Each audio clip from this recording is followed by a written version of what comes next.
گزشتہ جمعے میں دعا کے حوالے سے چند ٹوٹے پھوٹے کلمات ہم نے جناب کی خدمت میں پیش کیے تھے۔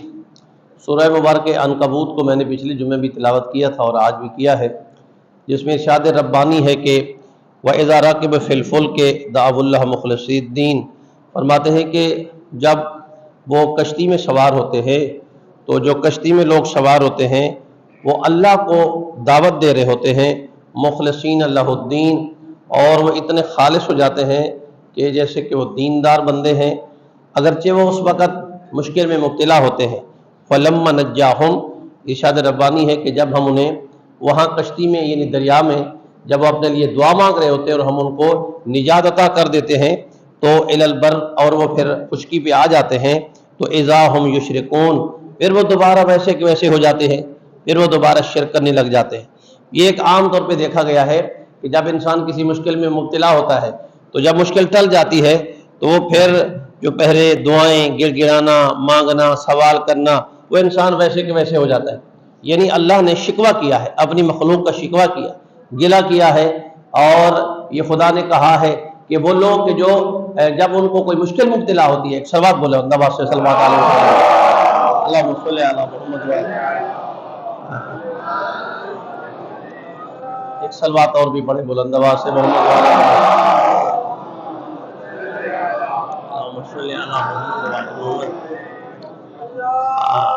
عالم دین آگے بیٹھتے ہوئے اچھے لگتے ہیں۔ میں کچھ عرض کر رہا ہوں کہ جب انسان کسی مشکل میں مبتلا ہو جاتا ہے آگا، اس وقت وہ دعا مانگتا ہے کہ پروردگار تجھے تیری ربوبیت کا واسطہ، پروردگار تجھے تیرے پیاروں کا واسطہ، پروردگار تجھے فلاں کا واسطہ کہ یہ میری مشکل آسان فرما دے۔ لیکن اس وقت جو ہے بندہ جب وہاں اس مشکل سے نجات پا لیتا ہے تو اپنے خدا کو بھلا دیتا ہے۔ گزشتہ جمعے بھی ہم نے یہی دعا کے متعلق چند کلمات عرض کیے تھے۔ امام جعفر صادق علیہ السلام نے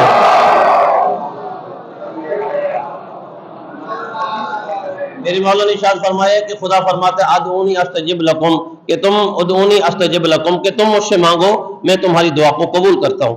شرط ہے کہ انسان خداوند متعال کی بارگاہ میں مانگے تو صحیح۔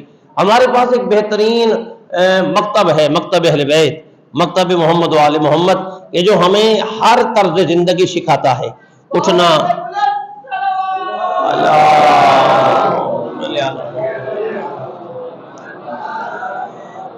دیکھیں مخلوق کے معاملات ہوں یا خالق کے معاملات ہوں، خدا سے کتنا جڑنا ہے، مخلوق سے کتنا رہنا ہے، کتنا ان کے ساتھ تعلق رکھنا ہے، یہ ساری چیزیں جو ہیں ہمیں مکتب اہل بیت بڑے احسن طریقے سے سمجھاتا ہے۔ آپ کی خوش نصیبی ہے کہ اللہ نے آپ کو آل محمد کا دروازہ نصیب فرمایا، آپ آل بیت کے دروازے سے، آل محمد کے دامن سے متمسک ہیں، تو ایک بہترین ذریعہ۔ میں نے جہاں آخر میں اینڈ کیا تھا تو ہم نے بیان کیا تھا کہ کچھ چیزیں ہمارے لیے دعا میں رکاوٹ بنتی ہیں، اور آخری چیز جو میں نے گزشتہ جمعے میں کہی تھی وہ یہ ہے کہ انسان کے برے اعمال، انسان کے گنہگار اعمال، یعنی انسان جب گناہ میں مبتلا ہوتا ہے اس وقت انسان کی دعا قبول نہیں ہوتی۔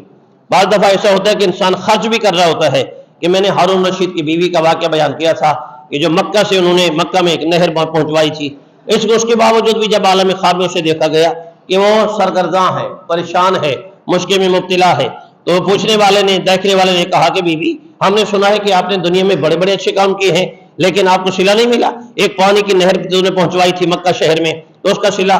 اس نے کہا نہیں، بات ایسی ہے کہ وہ جن پیسوں سے میں نے نہر کی کھدوائی کی تھی وہ پیسے حلال کے نہیں تھے، وہ پیسے حرام کے تھے۔ یعنی حرام کے ہاں جو پیسہ آئے اس کا ایک فساد بھی ہے، دنیا میں بگاڑ بھی ہے، اولادوں میں بھی بگاڑ آتا ہے، نسلوں میں بھی بگاڑ آتا ہے، خاندانوں میں بھی خرابی سامنے نظر آ جاتی ہے، پھر یہ کہ اس کی دنیا بھی خراب ہو جاتی ہے، آخرت بھی خراب ہو جاتی ہے۔ اور یہ جب دعا مانگے، میں پھر ایک جملہ کہہ دیتا ہوں کہ زیارت جامع امام جعفر صادق علیہ السلام نے ارشاد فرمایا، صلی اللہ محمد،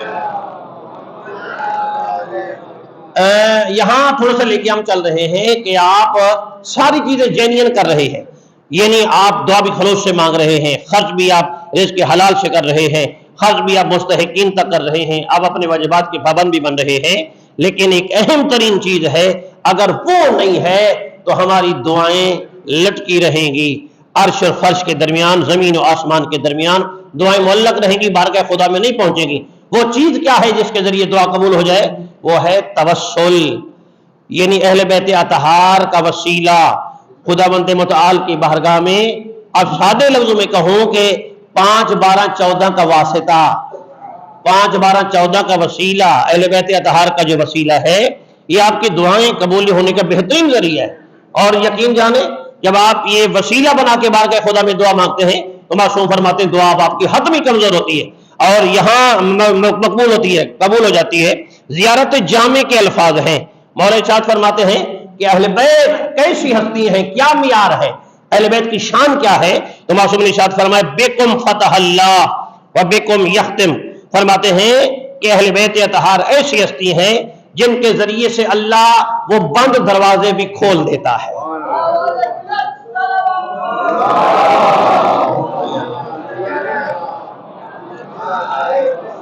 یعنی محمد و آل محمد اہل بیت اطہار جو ہے پیغمبر کا خاندان، رسول اور آل رسول جو ہے ان کے ذریعے سے اللہ جو ہے بند دروازے کھول دیتا ہے۔ بکم ینزل الغیث، فرماتے ہیں یہ وہ ذات ہے جن کے توسط سے بارشیں ہوتی ہیں، یعنی اہل بیت اطہار نہ ہو بارش کا نزول نہیں ہوگا۔ توجہ فرمائیے گا، اس لیے کہ یہ ہستیاں رحمت للعالمین کا منبع ہے، مرکز ہے۔ توجہ فرمائیے، رحمت للعالمین کا خاندان ہے اور بارش رحمت ہے، تو رحمت رحمت للعالمین کے صدقے میں آئے گی۔ اسی لیے فرماتے ہیں کہ یہ وہ ذوات ہیں ان کے ذریعے سے خدا بند متعال بارش کو نازل فرماتا ہے۔ وفرمایا بکم یمسک السماء، فرمایا اللہ آسمان سے جو کچھ بھی نازل کر رہا ہے وہ انہی کے ذریعے سے ہوتا ہے۔ ان تقع علی الارض الا باذنہ، کوئی چیز زمین پہ نہیں آ سکتی ہے جب تک آل محمد کا اذن نہ ہو۔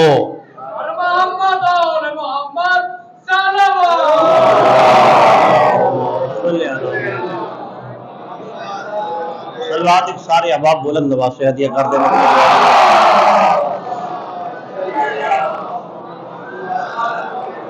دیکھیں حقیقت میں اذن خدا ہوتا ہے، لیکن جو ان کا اذن ہے یعنی خدا بند متعال نے ان کو شفاعت کا حق دیا ہے، ان کو وسیلہ بنایا ہے۔ اللہ نے خود قرآن کریم میں کئی مقامات پہ وسیلہ بنایا ہے، تو پھر فرماتے جو چیزیں زمین پہ واقع ہوتی ہیں نا وہ ان کے اذن سے ہوتی ہیں۔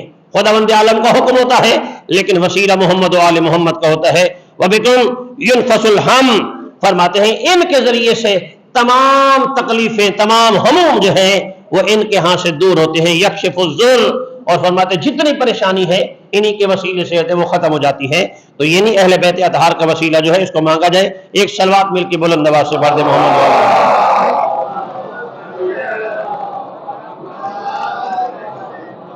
لیکن کچھ چیزیں ایسی ہوتی ہیں جس میں بہت بڑی مصلحت چھپی ہوئی ہوتی ہے۔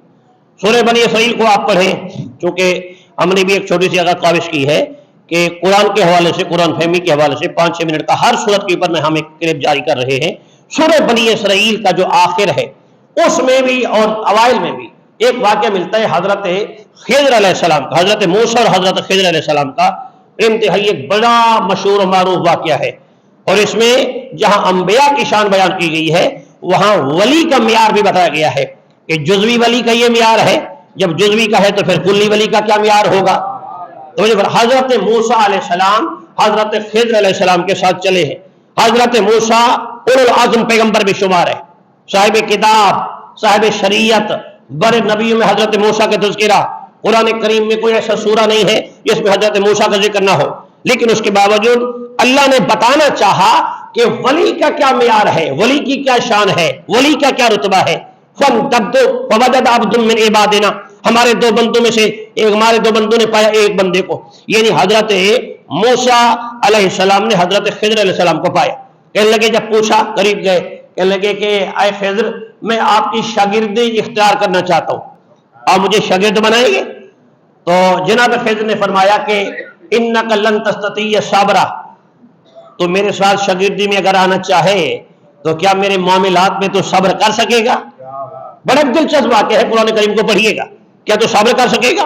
کہا کہ ہاں لگ نبی میں صبر کر سکوں گا۔ فَانْطَلَقَا، یہ دونوں چل پڑے۔ جب چل پڑے تو جو فرمائیے دریا کے کنارے پہنچے ہیں، دریا کے کنارے ایک کشتی میں بیٹھتے ہی حضرت خضر علیہ السلام نے کشتی کو سوراخ کر دی۔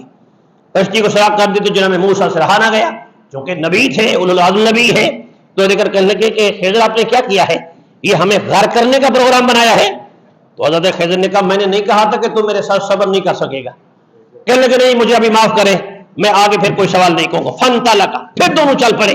کشتی سے نیچے اترے، جب باہر آئے تو مجھے فرمائیے گا، جب باہر آئے تو دیکھا تو ایک سامنے ایک جوان نظر آیا، جوان جا رہا تھا، حضرت خضر نے پہلے اس کو قتل کر دیا۔ جب قتل کر دیا تو جناب موسیٰ سٹپٹ آ گئے، کہنے لگے کہ خضر یہ تو نے کیا کام کیا، ایک بے جرم بندے کو قتل کیا ہے۔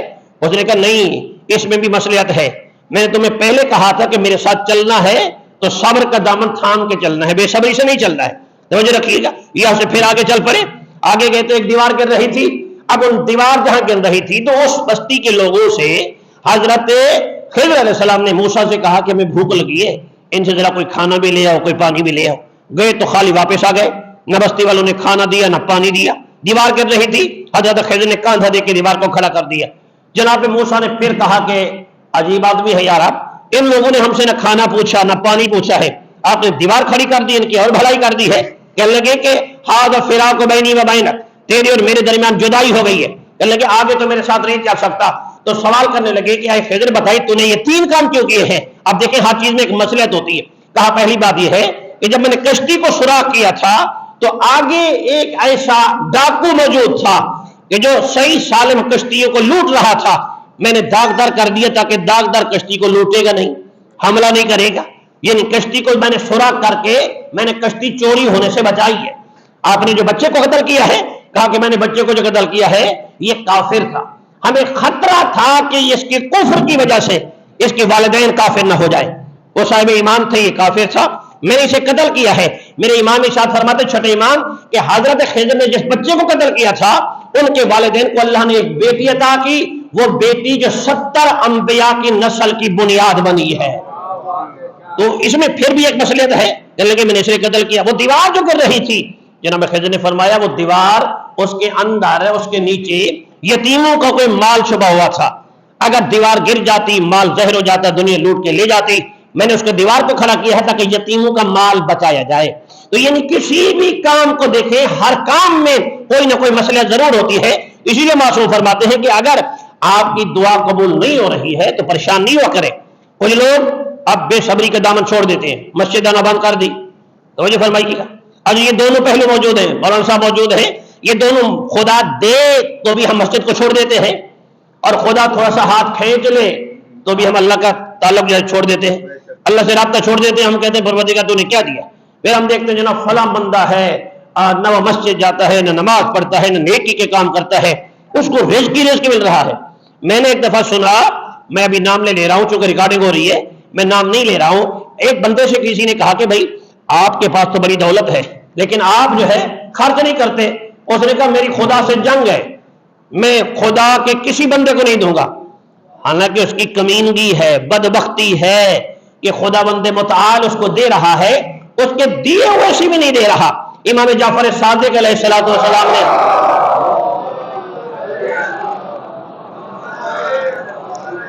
میرے امام صاحب فرماتے ہیں کہ میرے نانا کا ایک صحابی تھا۔ آج کا جمعے کا خطبہ جو ہے تھوڑا سا واقعات میں بھی رکھنا چاہ رہا ہوں، اور موضوع ہمارا دعا کا ہے، ہو سکتا ہے کہ آگے بھی 2-3 جمعے میں ہم چلیں گے۔ تو سالبہ نامی ایک صحابی رسول ہے، ہر وقت پیغمبر کے ساتھ جڑا رہتا تھا، ہر وقت مسجد، منبر، محراب، دعا، ذکر، واعظ، نصیحت تمام میں موجود رہتا تھا۔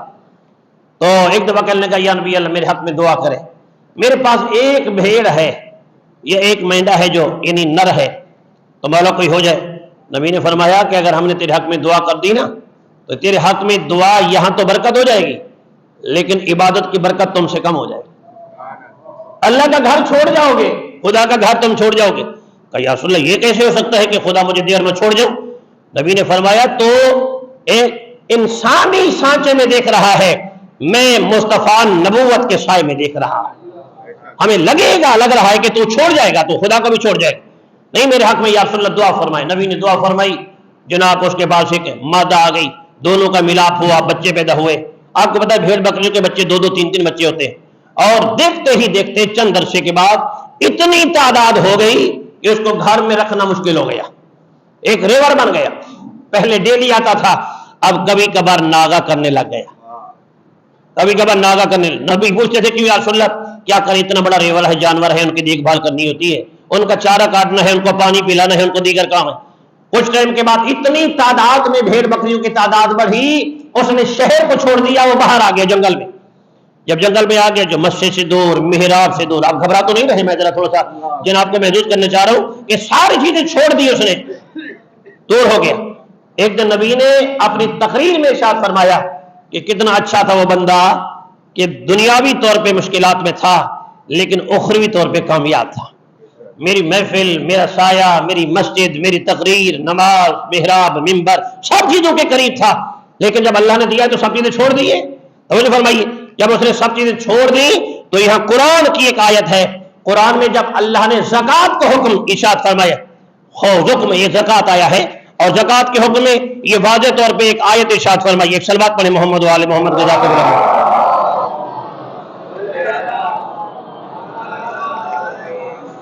اور زکوٰۃ کی جب آیت کا نزول ہوا ہے، خذ من اموالہم صدقات، پھر حبیب ان سے کہہ دو کہ ان کے اعمال میں صدقہ بنتا ہے، حق بنتا ہے، تو طہرہم انہیں پاک کریں، وتزکیہم ان کا تزکیہ کریں، زکوٰۃ دیں، بہا وصلی علیہم ان صلاۃ من سکن لہم، فرماتے ہیں ان سے کہیں کہ زکوٰۃ دیں، زکوٰۃ دینے سے مال بڑھ جائے گا۔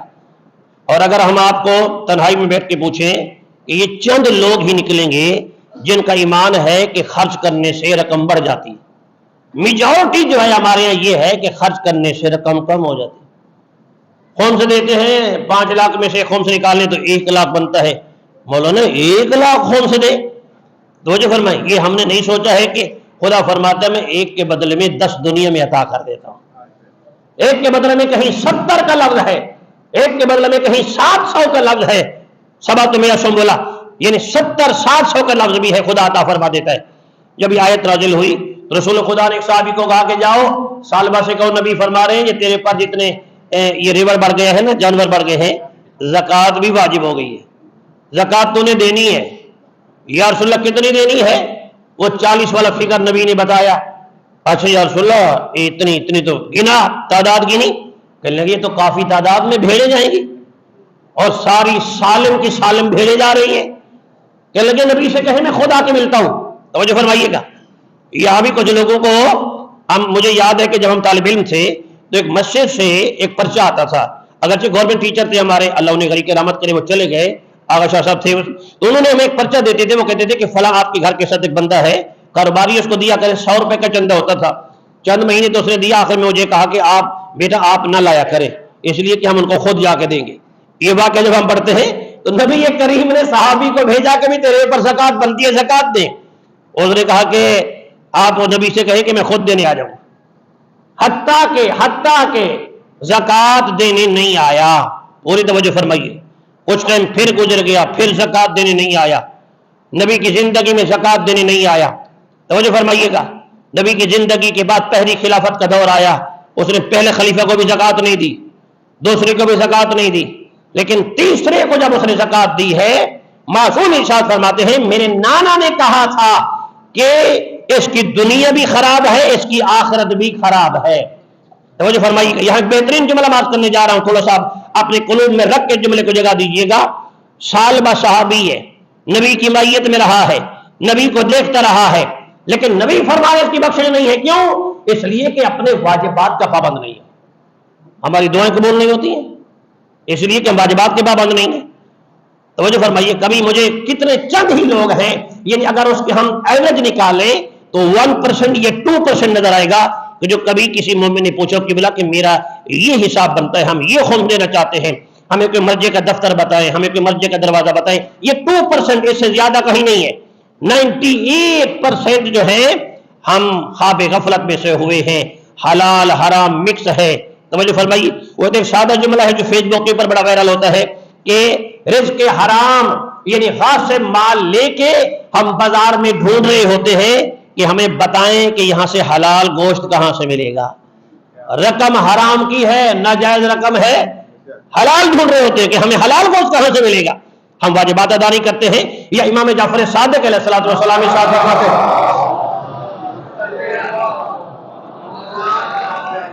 یہ سلوات ناراضگی والی سلوات ہے، خوش نصیب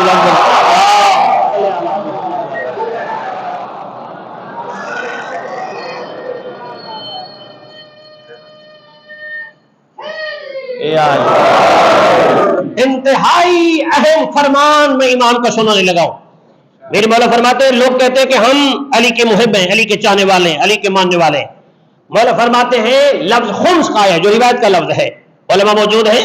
معصومی جات فرماتی جو بندہ خمس جس پہ واجب ہے اور اس کو ادا نہیں کرتا ہے، لاکھ دعوے کرے، وہ جب مرتا ہے تو بغض علی والوں میں اس کا شمار ہوتا ہے، محب علی والوں میں اس کا شمار نہیں ہوتا ہے، محبان علی میں وہ شامل ہو ہی نہیں سکتا، مبغضین میں شمار ہے. یعنی ایسا ہے کہ وہ علی سے بغض رکھ رہا ہے. ضرور صلوات ہدیہ کریں محمد و آل محمد.